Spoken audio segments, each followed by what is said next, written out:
Dear students, আজিৰ ক্লাছত আমি ক্লাছ 10ৰ বৈচিত্ৰ্যময় অসমৰ মিচিংসকলৰ বিষয়ে আলোচনা কৰিম। ইয়াতে মিচিংসকলৰ জনগোষ্ঠীৰ বিষয়ে আলোচনা হ'ব। ঠিক আছে, লেচনত তাতে আপোনাৰ ভৃগুমণি কাঞ্জু ইয়াৰে মানুহজন যে আছে তেওঁৰ বিষয়ে দিয়া আছে, কমলা মেৰি তাৰপিছত ঐৰাম বিয়ৰি বহুত মানুহকেইটা আছে, পদ্মশ্ৰী যাদৱ পায়েং নহয় আমাৰ তেওঁ পদ্মশ্ৰী পাইছিল। অ'কে, ঠিক আছে, ইয়াৰ বিষয়ে আমাৰ এইটো লেচন এই মানুহকেইটাৰ ওপৰতো আলোচনা কৰা হ'ব। বাট এতিয়া মই ইমানখিনি নাযাওঁ, ডাইৰেক্টলি কুৱেশ্যন আনচাৰত আহোঁ। মোৰ প্ৰথম কুৱেশ্যনটো আছে মিচিং জনজাতিৰ বিষয়ে এটা চমু টোকা লিখা। অ'কে, এতিয়া আমি কুৱেশ্যন আনচাৰ আলোচনা কৰিম। But before starting my class, welcome to my YouTube channel exam Jyoti and let's start the class. Mising জনজাতিৰ বিষয়ে চাম এতিয়া।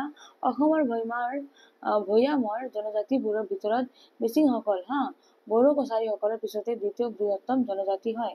মিচিংসকল মূলতঃ মংগোলী জনগোষ্ঠীৰ হয়, মান তিব্বতী শাখাৰ অন্তৰ্গত। মিচিংসকলৰ আদিতে অসমৰ উত্তৰ পূব ফালৰ পাহাৰত আছিল। মিচিংসকলে সাধাৰণতে নৈৰ পাৰত চাংঘৰ সাজি গাঁও পাতি বাস কৰে আৰু বৰ্তমান অসমৰ লখিমপুৰ, ডিব্ৰুগড়, শিৱসাগৰ, যোৰহাট, দৰং, শোণিতপুৰ জিলাত মিচিংসকলে প্ৰধানকৈ বাস কৰে। সাধাৰণতে নৈৰ পাৰত চাংঘৰত বাস কৰাৰ বাবে তেওঁলোকৰ জীৱন ধাৰণৰ পদ্ধতি এইটো একেলগে হ'ব, নৈৰ লগত ওতঃপ্ৰোতভাৱে জড়িত হৈ আছে। ঠিক আছে, কৃষিজীৱী আছে মিচিংসকলৰ প্ৰধান আহাৰ আছিল কোনটো? ভাত। তদুপৰি তেওঁলোকৰ পুৰাং আপিন বা টোপোলা ভাতৰ লগত ডিম চান নহয়, তাৰপিছত আছে চান অৰ্থাৎ শুকান মাছ মঙহ আৰু আপেঙ্গা উৎসৱৰ সময়ত খায়। আৰু আপং মিচিংসকলৰ চিৰা চৰিত পানীয় দ্ৰব্য হয়। ঠিক আছে, আৰু প্ৰতিখন মিচিং গাঁৱত একোজনকৈ গাঁওবুঢ়া থাকে। ঠিক আছে, আৰু তেওঁৰ নিৰ্দেশ মতে কি হয়নো গাঁৱৰ সমাজ ব্যৱস্থা মেল মৰ্দা মুখ ধৰ্মা আপোনাৰ আদি চলি থাকে। বৰ্তমান মিচিংসকলৰ লিখিত ভাষা নাই যদিও মিচিংসকলৰ স্বকীয় মৌখিক ভাষা আছে। এওঁলোকে অসমীয়া ভাষাৰে পঢ়াশালীৰ শিক্ষা গ্ৰহণ কৰে আৰু আন জাতি উপজাতিৰ লগত ভাৱৰ আদান প্ৰদান কৰে। মিচিংসকলৰ পুৰুষসকলে পৰম্পৰাগত মিবু গালোং আৰু গণ উগন টঙালী ডুমিৰ আদি সাজপাৰ পিন্ধে। সিহঁতৰ কাপোৰ বিলাক এনেকুৱা ধৰণৰ আছে। তেনেকৈ মহিলাৰ বাবে ৰিহা মেখেলা, ৰিবি গাচেং আদি থকাৰ উপৰিও অলংকাৰ পিন্ধে আৰু তাঁতশালৰ কাপোৰৰ উপৰি বিখ্যাত গাদু বা মিৰিজিম মিচিংসকলৰ জাতীয় সামল হয়। লোক বিশ্বাসত অত্যন্ত বিশ্বাসী মিচিংসকলে মহাপুৰুষীয়া শৈৱ শক্তি তান্ত্ৰিক আৰু বিশেষকৈ কেৱলীয়া বা ৰাতি সেৱা ধৰ্ম পন্থা অৱলম্বন কৰে। আৰু স্বধৰ্ম হিচাপে আপোনাৰ দহি পল ই মিচিংসকলৰ মূল ধৰ্ম হয়। আৰু মিচিংসকলৰ পূজা পাতলৰ ভিতৰত ডবুৰ প্ৰধান হয়। ডবুৰ পূজা কেইবা প্ৰকাৰো আৰু বিভিন্ন কাৰণত এই পূজা পালন কৰা হয়। মিচিংসকলে জাতীয় উৎসৱ আলি আই নীলাংৰ উপৰিও মাঘ বিহু, বহাগ বিহু আৰু কাতি বিহু পালন কৰে। ফাগুন মাহৰ প্ৰথম বুধবাৰে সূৰ্য চন্দ্ৰ সাক্ষী কৰি মিচিংসকলে আলি আই নৃগাং উৎসৱেৰে অসমীৰ বুকুত শস্যৰ কঠীয়া সিঁচা আৰম্ভণি কৰে। আৰু সেইদিনা গধূলি গাঁৱৰ ডেকা গাভৰু, বুঢ়া বুঢ়ী, ল'ৰা ছোৱালী সকলোৱে মিলি হুঁচৰি জাতীয় গীত গাই নৃত্য কৰি আনন্দ কৰে। মিচিং লোক গীতসমূহক নিহতম বোলা হয়। আৰু ই কি হয়নো নিহতম সমুদ্ৰ প্ৰেমৰ গীত হয়, জীৱনৰ গীত হয়। তাৰে পিছত জীৱনৰ অফুৰন্ত আশা আনন্দৰ গীত হয়। প্ৰিয়তমাই ইজনে সিজনক উদ্দেশ্য কৰি গোৱা এইটো গীত হয়। ঠিক আছে, এইটো হৈছে মিচিংসকলৰ বিষয়। নেক্সট কুৱেশ্যন নম্বৰ 2 আছে মিচিংসকলৰ 3বিধ সাজপাৰৰ নাম লিখা। পুৰুষসকলে পিন্ধা পৰম্পৰাগত মিবু গালোং মহিলাৰ বাবে ৰিবি গাচেং আৰু জাতীয় সমল গাদু বা মিৰিজিম। অ'কে, এইটো হৈছে সিহঁতৰ সাজপাৰ। নেক্সট 3 নম্বৰটো আছে মিচিংসকলৰ ধৰ্মপন্থা সম্পৰ্কে চমুকৈ লিখা। মিচিংসকলে মহাপুৰুষীয়া শৈৱ শাক্ত তান্ত্ৰিক আৰু বিশেষকৈ কেৱলীয়া বা ৰাতিৰ সেৱা ধৰ্ম পন্থা অৱলম্বন কৰা দেখা যায়। আৰু স্বধৰ্ম হিচাপে দহি পল ই মিচিংসকলৰ মূল ধৰ্ম। জন্মৰে পৰা মৃত্যুলৈকে জীৱনটোক দৈ পল বা সূৰ্য চন্দ্ৰই দেখা পৰিচালনা কৰে বুলি মিচিংসকলৰ বিশ্বাস আছে। ধৰ্মীয় উৎসৱ ডবুৰত বিভিন্ন দেৱতাৰ সন্তুষ্টাৰ্থে পূজা আগবঢ়োৱা হয়। অ'কে, এইটো হৈছে সিহঁতৰ ধৰ্মৰ বিষয়। নেক্সট 4 নম্বৰটো আছে আলি আই লৃগাং কিয় আৰু কেতিয়া পতা হয়। আলি আই লৃগাং মিচিং সমাজৰ প্ৰধান উৎসৱ হয়। এইটো এটা পূজা হয় সিহঁতৰ।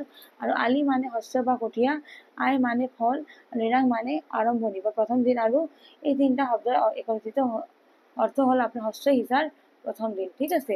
আৰু ফাগুন মাহৰ প্ৰথম বুধবাৰে সূৰ্য চন্দ্ৰক সাক্ষী কৰি মিচিংসকলে আলি আই লৃগাং উৎসৱেৰে অসমীৰ বুকুৰ শস্যৰ কঠীয়া সিঁচা আৰম্ভণি কৰে। অ'কে, এতিয়া আমি 5 নম্বৰটো চাম।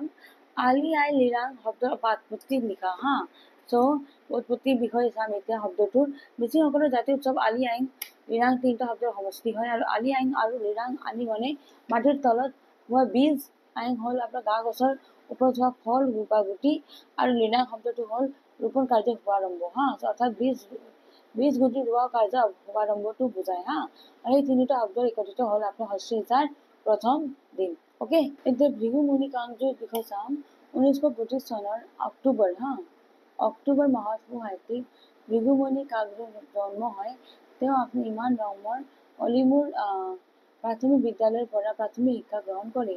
আৰু ইমান চনত তেওঁ গুৱাহাটীৰ পৰা স্নাতক ডিগ্ৰী লাভ কৰে। আৰু সৰুৰে পৰা আত্মনিৰ্ভৰশীল কাংয়ে পিতৃ বিয়োগৰ পাছত কি হ'ল, পঢ়াৰ খৰচ তেওঁ নিজে উলিয়াই শিক্ষা গ্ৰহণ কৰিছিল। হাইস্কুলত পঢ়ি থাকোঁতে 1952 চনত দিগমুখ এম ই স্কুল প্ৰতিষ্ঠা কৰে। আৰু 1992 চনত আপোনাৰ মহীশূৰৰ ইনষ্টিটিউট অফ ইণ্ডিয়ান লেংগুৱেজ প্ৰতিষ্ঠানত তেওঁ ভাষা বিষয়ক প্ৰশিক্ষণ গ্ৰহণ কৰিছিল। আৰু 95 চনত আৰু আপোনাৰ ইমান চনত কি হৈছিল, আপোনাৰ তেওঁ যোৰহাট ভকেচনেল কলেজিয়েট হাইস্কুলত শিক্ষা বৰ্তাও কৰিছিল ইমান চনত তেওঁ 58 চনত তেওঁ কি কৰে, যোৰহাট ভকেচনেল কলেজিয়েট হাইস্কুলত শিক্ষকতা কৰে।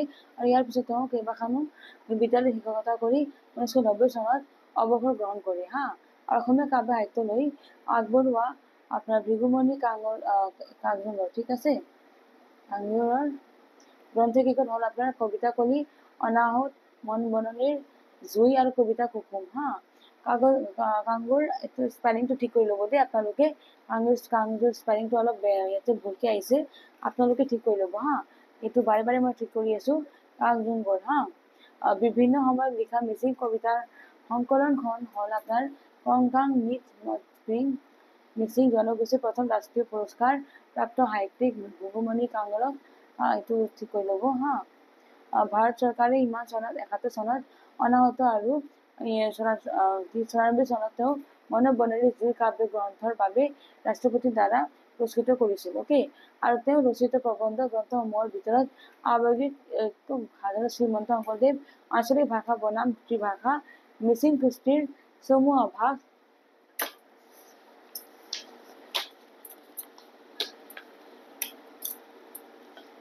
তাৰপিছত আছে ভাষা আৰু শিক্ষাৰ ভূমিকা, মিচিং শব্দকোষ, মিচিং লোজন আৰু ভৃগুমুনি কাংজুৰৰ মিচিং জনজীৱনৰ চিন্তা বিচিন্তা ইত্যাদি। এগৰাকী কীৰ্তিমান প্ৰবন্ধ লেখক আৰু প্ৰকৃত লোক সংস্কৃতিৰ গৱেষক ভৃগুমুনি কাংজুৰ 11 চনত কি হৈছিল, 2011 চনত 27 মাৰ্চত তেওঁ এই লোকৰ পৰা বিদায় মগিলে। অ'কে, মানে তেওঁৰ মৃত্যু হ'ল। ঠিক আছে, নেক্সট শ্বহীদ কমলা মিৰি। অ'কে, ভাৰতবৰ্ষৰ স্বাধীনতা আন্দোলনৰ বাবে শ্বহীদ হোৱা কমলা মিৰিৰ জন্ম হৈছিল ইমান চন 94 চনত 94 চনত গোলাঘাট জিলাৰ ৰাঙামাটি মৌজাৰ অন্তৰ্গত আপোনাৰ টেমেৰা গাঁৱত তেওঁৰ প্ৰকৃত নাম আছিল কমল চন্দ্ৰ লুই। আৰু কমলা মিৰি আনুষ্ঠানিক শিক্ষা গ্ৰহণ কৰি আপোনাৰ ভোলাগুৰি অঞ্চলৰ প্ৰাথমিক বিদ্যালয়। ঠিক আছে, মহাত্মা গান্ধীৰ নেতৃত্বত হোৱা স্বাধীনতা আন্দোলন সমগ্ৰ ভাৰতবৰ্ষৰ লগতে অসম তথা গোলাঘাট জিলাকো টুৱাই নিয়ে। আৰু এইটোৱে আপোনাৰ কমলা মিৰি আৰু তেওঁৰ সতীৰ্থ মিচিং ডেকাসকলকো দেশপ্ৰেমৰ অমৰ বাণীয়ে উপলব্ধিত কৰিছিল। কমলা মিৰিৰ নেতৃত্বত মৌৰা মৌজাৰ বংকুৱাল অঞ্চলতো সৎ-সগ্ন মিচিং ডেকা আগবাঢ়ি আহি স্বাধীনতা আন্দোলনত জঁপিয়াই পৰিছিল। স্বাধীনতা আন্দোলনত সক্ৰিয়ভাৱে জড়িত হোৱাৰ উপৰি তেওঁ গাঁওসমূহত সেই সময়ত ভৰপূৰ হৈ পৰা কানি, ভাং আদি মাদক দ্ৰব্য নিৰ্মূলৰ বাবেও হাতে কামে লাগিছিল। আৰু 1942 চনত ভাৰত ত্যাগ আন্দোলনৰ সময়ত তেওঁ ইমান তাৰিখে তাৰমানে 8 তাৰিখে 42 তাৰিখে ৰঙামাটি বজাৰ ওপৰত টেমৰা গাঁৱত শান্তি সেনাৰ দল গঠন কৰি 18জনীয়া এটি দলক গোলাঘাটত পিকেটিং কৰিবলৈ নিৰ্বাচিত কৰে আৰু সেই চনত ছেপ্টেম্বৰ মাহৰ শেষৰ ফালে কমলাক মিৰি আৰু তেওঁৰ সহকৰ্মীসকলৰ ব্ৰিটিছ চিপাহী বন্দী কৰে। তাৰমানে তেওঁ এৰেষ্ট কৰিলে পিছত কি হ'ল, তেওঁৰ যোৰহাটৰ কেন্দ্ৰীয় কাৰাগাৰলৈ প্ৰেৰণ কৰে আৰু কাৰাগাৰত বন্দী জীৱন কটোৱাৰ সময়তে কমলাৰ স্বাস্থ্য ভাগি পৰে আৰু আপনাৰ 12:30 বজাত, ঠিক আছে, তাৰমানে 12:30, অকে, 12:30 বজাত কি হ'ল, তোৰ 23 এপ্ৰিলত তোৰ মৃত্যু হ'ল। অকে, এইটো হৈছে কমলা মেৰিৰ বিষয়। নেক্সট আছে এৰাম বড়ি এৰাম বড়িৰ বিষয়ে চাওঁ এতিয়া। মিচিং সংস্কৃতিৰ পিতৃপুৰুষ এৰাম বড়িৰ জন্ম হৈছিল 1873 চনত আৰু তেওঁ আনুষ্ঠানিক শিক্ষা আৰম্ভ কৰি নিজা গাঁৱৰ পৰা আপোনাৰ 30-35 কিলোমিটাৰ দূৰৰ মিছাকি প্ৰাথমিক বিদ্যালয়ত 4ৰ্থ শ্ৰেণীলৈকে অধ্যয়ন কৰি শিক্ষা জীৱন আধাতে সামৰণি মাৰিব লগা হয় আৰু ইয়াৰ পাছত তেওঁ ইতিহাসৰ বুকুত বিলীন হৈ কৃষ্টি সংস্কৃতি সংৰক্ষণ কামত নিজকে জড়িত কৰিবলৈ কৃষ্টিপ্ৰাণ আছাম যুৱক যুৱতীৰ লগত লৈ মিচিঙৰ মূল্যৱান ললে পাবান তবক টোপাং বিনি বাং ইত্যাদিবোৰৰ প্ৰণালীবদ্ধ চৰ্চা সংৰক্ষণ আৰু সংবৰ্ধনৰ কামত হাতে কামে লাগে। বিভিন্ন ঠাইত লোককৃষ্টি প্ৰদৰ্শন কৰি মিচিঙৰ স্বকীয় শৈলীৰে ভৰা বৰ্ণাঢ্য কৃষ্টি সংস্কৃতিৰ প্ৰসাৰ ঘটোৱা এৰাম বড়িয়ে গ্ৰাম্য সমাজখন সুস্থ সবল ৰূপত জৰিয়াই ৰখাৰ বাবে কৰ্ম আঁচনি গ্ৰহণ কৰাৰ ক্ষেত্ৰত আগভাগ লৈছিল আৰু তেওঁ ভাৰতৰ স্বাধীনতা সংগ্ৰামতো জড়িত হৈছিল। এগৰাকী ব্যক্তিৰ নেতৃত্বত নভা প্ৰশাসনৰ বিষয়া আৰ্নল্ড চাহাব আৰু মাছুদ চাহাবৰ পৰিকল্পনাত স্থানীয় ৰাইজে অয়ান চাৰিআলিৰ পৰা চিয়াং ব্ৰহ্মপুত্ৰলৈ পথ এটি নিৰ্মাণ কৰে। নেক্সট আমি যাদৱ পায়েং বিষয়ে চাম। নিৰলস প্ৰচেষ্টাৰ পৰিৱেশ সংৰক্ষণৰ জৰিয়তে বিশ্ব দৰবাৰত জিলিকি উঠা ভাৰতৰ অনন্য মানৱ আপোনাৰ ফৰেষ্ট মেন অফ ইণ্ডিয়া, যাক আমি জানো, হয়নে?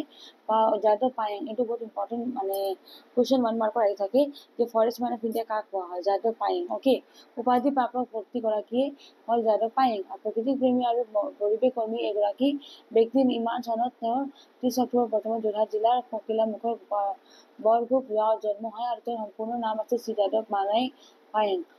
বালিগাঁও প্ৰাথমিক বিদ্যালয়ৰ শিক্ষাৰ পাতনি মিলি আনুষ্ঠানিক শিক্ষাৰে মাত্ৰ 10ম শ্ৰেণীলৈ পঢ়িছিল আৰু এয়া চাপৰিত ব্ৰহ্মপুত্ৰৰ বাবে বানে পেলাই থৈ যোৱা বলুকাঠ পখৰ ৰদত আপোনাৰ সাপে ৰঙকে আদি ধৰি সৰু সুৰা অজস্ৰ জীৱ জন্তু মৃত্যু মুখত পৰা দেখি দৰ্দী হৃদয়ৰ আপোনাৰ গৰাকী পায়েংগে সাপবোৰ ৰক্ষা কৰাৰ উপায় চিন্তা কৰিবলৈ ধৰিলে আৰু গাঁৱৰ বয়সস্থ সকলৰ পৰা পৰামৰ্শ লৈ 50 জোপা বাঁহ ৰোপণ আৰম্ভণি কৰিলে আৰু তাৰ পিছত প্ৰতি বছৰে গছ বিৰিখ ৰোপণ কৰা কাৰ্য তেওঁৰ অভ্যাসত পৰিণত হ'ল আৰু ইমান চনৰ পৰা যোৱা প্ৰায় 40 আপোনাৰ বৰ্ষ কেৱল তেওঁ গছ ৰুইছে আৰু সেইবোৰ লালন পালন কৰি আহিছে। কালক্ৰমত ইমান চনত তেওঁৰ গছ ৰুবলৈ আৰম্ভ কৰা যাদৱ পায়েঙৰ বৰ্তমান ইমান একৰ অৰ্থাৎ আমাৰ 4050 বিঘা মাটিত বিশাল কাঠনি গঢ়ি তুলিলে আৰু যাক আজি বিশ্বই মোলাই কাঠনি বুলি চিনি পায়। মোলাই কাঠনি, অকে।